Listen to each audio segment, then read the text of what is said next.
ಈಗ ಮುನಿರತ್ನ ಅವರು ವ್ಯವಸ್ಥೆಯ ಕುರೂಪದ ಒಂದು ಪ್ರತೀಕ. ಇಂಥ ನೀಚ ಮಟ್ಟಕ್ಕೆ ಇಳಿಸ್ತಾನೆ ಅಂದರೆ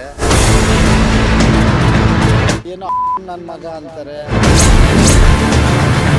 ಎಷ್ಟೋ ಜನ ಕಾನೂನಿನ ಕುಣಿಕೆಯಿಂದ ಹೊರಗಡೆ ಬಂದ್ಬಿಡ್ತಾರೆ. ಒಂದು ಮಹಿಳಾ ಸಮುದಾಯದ ಬಗ್ಗೆ ಅವನು ಮಾತಾಡಿರುವ ರೀತಿ ಇದೆಯಲ್ಲ, ಅದು ಯಾರು ತಾನೇ ಕೇಳಿಸ್ಕೊಳ್ಳೋಕೆ ಸಾಧ್ಯ ಆಗುತ್ತೆ? ಈ ಥರ ಅವ್ನು ನುಣುಚ್ಕೊಂಡ್ಬಿಟ್ರೆ ಅವನಿಗೆ ಭಯನೇ ಇರೋದಿಲ್ಲ. ಜಾಮೀನ್ ಮೇಲೆ ಬಂದಿದ್ದೀನಿ ಅಂತ ಇವತ್ತು ಎಷ್ಟೋ ಜನ ಜಾಮೀನ್ ಮೇಲೆ ಓಡಾಡ್ತಾ ಇದ್ದಾರೆ, ನೋಡ್ತಾ ಇರ್ತೀನಿ. ಈಗ ಮುನಿರತ್ನ ಅವರು ವ್ಯವಸ್ಥೆಯ ಕುರೂಪದ ಒಂದು ಪ್ರತೀಕ.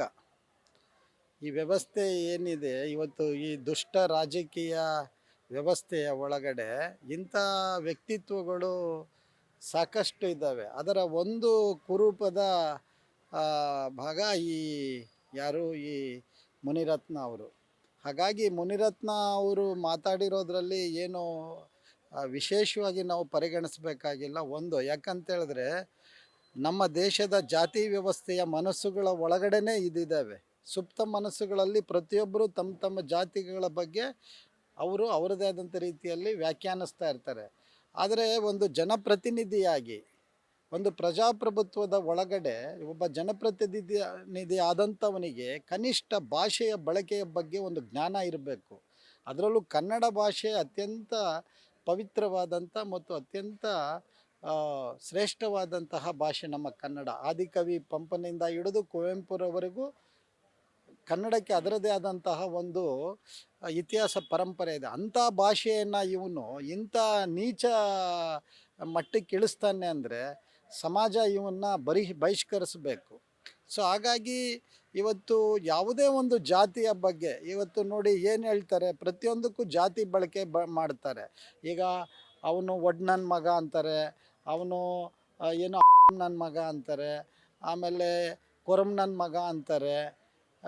ಇನ್ನು ಒಲೆಮಾದಿಗರನ್ನಂತೂ ದಿನನಿತ್ಯ ಬೈಗಳೊಳಗೆ ಪದ ಅದು. ಹೀಗಾಗಿ ಅವರ ಮನಸ್ಸುಗಳ ಒಳಗಡೆನೆ, ಈ ಸಾಮಾಜಿಕ ವ್ಯವಸ್ಥೆಯ ಒಳಗಡೆನೆ ಈ ರೀತಿಯ ಮನಸ್ಸುಗಳಿದ್ದಾವೆ. ಹಂಗಾಗಿ ಅವನು ಏನು ಮಾತಾಡ್ತಾ ಇದ್ದಾನೆ, ಆ ಸಂದರ್ಭ ಏನಿದೆಯಲ್ಲ, ಆ ಸಂದರ್ಭನೂ ಕೂಡ ಅವನು ಮಾತಾಡಬಾರ್ದಾಗಿತ್ತು. ಯಾಕಂದರೆ ಒಬ್ಬ MLA ಆದವನು, ಅವನಿಗೆ ಅವನದೇ ಆದಂಥ ಒಂದು ಇತಿಮಿತಿಯ ಒಳಗಡೆ ಅವನು ಭಾಷೆಯನ್ನು ಬಳಸಬೇಕು. ಹಂಗಾಗಿ ಈಗಾಗಲೇ ನಾವು ಏನು 1ನೇ ತಾರೀಕಿಗೆ ಆತನ ವಿರುದ್ಧ ಒಂದು ಪ್ರತಿಭಟನೆಯನ್ನು ನಾವು ಹಮ್ಮಿಕೊಂಡಿದ್ದೇವೆ.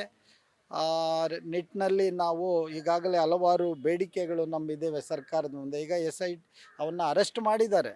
ಅವನ ಜೈಲಲ್ಲಿ ಬೇರೆ ಬೇರೆ ಪ್ರಕರಣಗಳಲ್ಲೆಲ್ಲ ಆತನ ಮೇಲೆ ಈಗಾಗಲೇ ಕಂಪ್ಲೇಂಟ್ಗಳಾಗ್ತಾ ಇದ್ದಾವೆ. ಅದು SIT ತನಿಖೆ ಕೂಡ ಆಗ್ತಾ ಇದೆ. ಹಾಗಾಗಿ ಕಾನೂನು ತನ್ನದೇ ಆದಂತಹ ಒಂದು ಕ್ರಿಯೆಯನ್ನು ಮಾಡುತ್ತೆ ಅದು. ಆದರೆ ಒಟ್ಟಾರೆ ಈ ರೀತಿಯ ಏನು ಮನಸ್ಸುಗಳಿದ್ದಾವಲ್ಲ, ಕೊಳಕು ಮನಸ್ಸುಗಳಿದ್ದಾವಲ್ಲ, ಅವುಗಳಿಗೆ ಒಂದು ಎಚ್ಚರಿಕೆಯಾಗಿ ನಾವು ಈ ಥರದ ಪ್ರತಿಭಟನೆಗಳನ್ನು ಆಗಾಗ ಹಮ್ಮಿಕೊಳ್ಬೇಕಾಗತ್ತೆ. ಎಷ್ಟು ಸಂಘಟನೆಗಳು ನಿಮ್ಮ ಜೊತೆ ಕೈ ಜೋಡಿಸಿದೆ ಈಗ ಎಷ್ಟು ಸಂಘಟನೆಗಳು ಸೇರ್ತಾರೆ ಅನ್ನೋದು ನಮಗೆ ಮುಖ್ಯ ಅಲ್ಲ.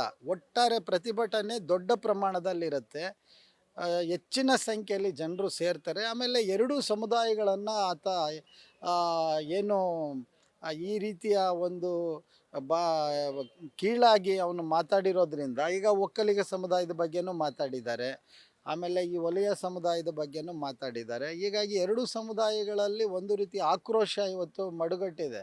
ಸೊ ಈ ಆಕ್ರೋಶವನ್ನು ಪ್ರಜಾಸತ್ತಾತ್ಮಕವಾಗಿ ನಾವು ಪ್ರತಿಭಟಿಸಬೇಕಾಗತ್ತೆ. ಸೊ ಆ ಹಿನ್ನೆಲೆಯಲ್ಲಿ ನಾವು 1ನೇ ತಾರೀಕಿಗೆ ಒಂದು ಬೃಹತ್ ಪ್ರತಿಭಟನೆಯನ್ನು ನಾವು ಹಮ್ಮಿಕೊಂಡಿದ್ದೇವೆ. ಆತನ ವಿರುದ್ಧ ಕಾನೂನು ಕ್ರಮ ತಗೋಬೇಕು. ಯಾಕಂದರೆ ಏನಾಗುತ್ತೆ, ಈಗ ಸ್ವಲ್ಪ ದಿನ ಈ ಕಾವಿರುತ್ತೆ, ಕಾವು ಕಡಿಮೆ ಆದ ತಕ್ಷಣ ಎಲ್ಲರಿಗೂ ಅದ್ರ ಬಗ್ಗೆ ಯಾರೂ ಅದ್ರ ಬಗ್ಗೆ ಗಮನ ಹರಿಸೋದಿಲ್ಲ. ಹೀಗಾಗಿ ಎಷ್ಟೋ ಜನ ಕಾನೂನಿನ ಕುಣಿಕೆಯಿಂದ ಹೊರಗಡೆ ಬಂದ್ಬಿಡ್ತಾರೆ. ಇದು ಹಂಗಾಗಬಾರ್ದು. ಈತನನ್ನು ಕಾನೂನಿನ ಕುಣಿಕೆಯಲ್ಲಿ ಹಾಕಿ ಆತನಿಗೆ ಏನು ಕಠಿಣವಾದ ಶಿಕ್ಷೆ ಕೊಡಬೇಕು ಅಷ್ಟು ಕೊಡಬೇಕು. ಯಾಕಂದರೆ ಒಂದು ಮಹಿಳಾ ಸಮುದಾಯದ ಬಗ್ಗೆ ಅವನು ಮಾತಾಡಿರುವ ರೀತಿ ಇದೆಯಲ್ಲ, ಅದು ಯಾರು ತಾನೇ ಕೇಳಿಸ್ಕೊಳ್ಳೋಕೆ ಸಾಧ್ಯ ಆಗುತ್ತೆ? ಯಾರಾದರೂ ಕೇಳಿಸ್ಕೊಳ್ಳುವಂಥದ್ದು, ಸುಸಂಸ್ಕೃತರು ಕೇಳಿಸ್ಕೊಳ್ಳುವಂಥದ್ದು ಮಾತುಗಳು ಅವನು ಆಡಿರುವಂಥದ್ದು. ಸೊ ಹೀಗಾಗಿ ಆ ಒಂದು ಮಹಿಳಾ ಸಮುದಾಯದ ಬಗ್ಗೆ, ಜೊತೆಗೆ ಸಮಾಜದ ಈ ಶೋಷಿತ ಸಮುದಾಯಗಳ ಬಗ್ಗೆ ಮತ್ತು ಒಂದು ರೈತಾಪಿ ಸಮುದಾಯದ ಬಗ್ಗೆ, ಅನ್ನ ನೀಡುವಂಥ ಒಂದು ಸಮುದಾಯದ ಬಗ್ಗೆ ಈ ರೀತಿಯ ಮಾತುಗಳನ್ನು ಅವನು ಆಡ್ತಾ ಇರೋದು ಅಕ್ಷಮ್ಯ ಅಪರಾಧ ಅದು. ಸೊ ಅದರಿಂದ ಅವನ ವಿರುದ್ಧ ಆ, ಸರ್ಕಾರ ಗಂಭೀರವಾಗಿ ಆ ಕೇಸ್ಗಳನ್ನು ಮುಂದುವರಿಸಬೇಕು. ಯಾಕಂದರೆ ಸರ್ಕಾರ ಏನು ಮಾಡುತ್ತೆ, ಈ ಈ ಈ ಥರದ ಪ್ರಕರಣಗಳನ್ನು ಅದು ನಿಧಾನವಾಗಿ ಜನರ ಮನಸ್ಸಿನಿಂದ ದೂರ ಆಗಿಬಿಡುತ್ತೆ. ಅದಕ್ಕೆ ಅವಕಾಶ ಕೊಡಬಾರ್ದು.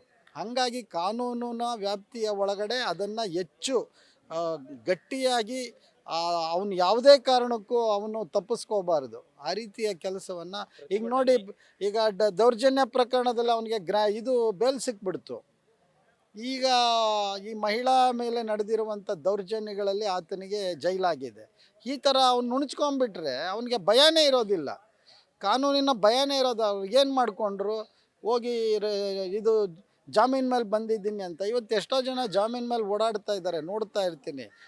ಕೊಲೆಗಡಕರೆಲ್ಲ ಜಾಮೀನು ಮೇಲೆ ಓಡಾಡ್ತಾ ಇರೋದನ್ನು ನೋಡ್ತಾ ಇದ್ದೀವಿ. ಇದು ಅದಕ್ಕೆ ಅವಕಾಶ ಕೊಡಬಾರ್ದು ಅಂತೇಳಿ ಸರ್ಕಾರದ ಮೇಲೆ ನಾವು ಒತ್ತಡವನ್ನು ಹಾಕ್ತೇವೆ. ನಾವು ಪ್ರತಿಭಟನೆ ಎಲ್ಲಿ ನಡೀತಿದೆ, ಎಷ್ಟು ಜನ ಸೇರ್ಬೋದು ಅಂದಾಜು? ಪ್ರತಿಭಟನೆಯನ್ನು ಈಗಾಗಲೇ ತಮಗೆ ಗೊತ್ತಿರುವ ಹಾಗೆ ಬೆಂಗಳೂರಿನಲ್ಲಿ ಫ್ರೀಡಮ್ ಪಾರ್ಕ್ ಬಿಟ್ಟರೆ ಬೇರೆ ಎಲ್ಲೂ ಮಾಡೋ ಹಾಗಿಲ್ಲ ಈಗ ಸದ್ಯದ ಸ್ಥಿತಿಯಲ್ಲಿ. ಹಾಗಾಗಿ ನಾವು ಫ್ರೀಡಮ್ ಪಾರ್ಕಲ್ಲಿ ಸಮಾವೇಶಗೊಳ್ತೇವೆ. ಸಾವಿರಾರು ಸಂಖ್ಯೆಯಲ್ಲಿ ಇಡೀ ರಾಜ್ಯದಿಂದ ಜನ ಇಲ್ಲಿಗೆ ಬರ್ತಾರೆ. ಮತ್ತು ಬೇರೆ ಬೇರೆ ಸಮುದಾಯಗಳ ಮುಖಂಡರುಗಳು, ಪ್ರಗತಿಪರ ಚಿಂತಕರು ಮತ್ತು ಸ್ವಾಮೀಜಿಗಳು ಬರುವ ಸಾಧ್ಯತೆಗಳಿದ್ದಾವೆ. ಬಟ್ ಒಟ್ಟಾರೆ ಕರ್ನಾಟಕಕ್ಕೆ ಈ ಒಂದು ಪ್ರತಿಭಟನೆ ಒಂದು ದೊಡ್ಡ ಸಂದೇಶವನ್ನು ರವಾನಿಸುತ್ತೆ ಅನ್ನೋದರಲ್ಲಿ ಯಾವ ಅನುಮಾನಗಳು ಇಲ್ಲ. Thank you. Thank you. Jai Bhim.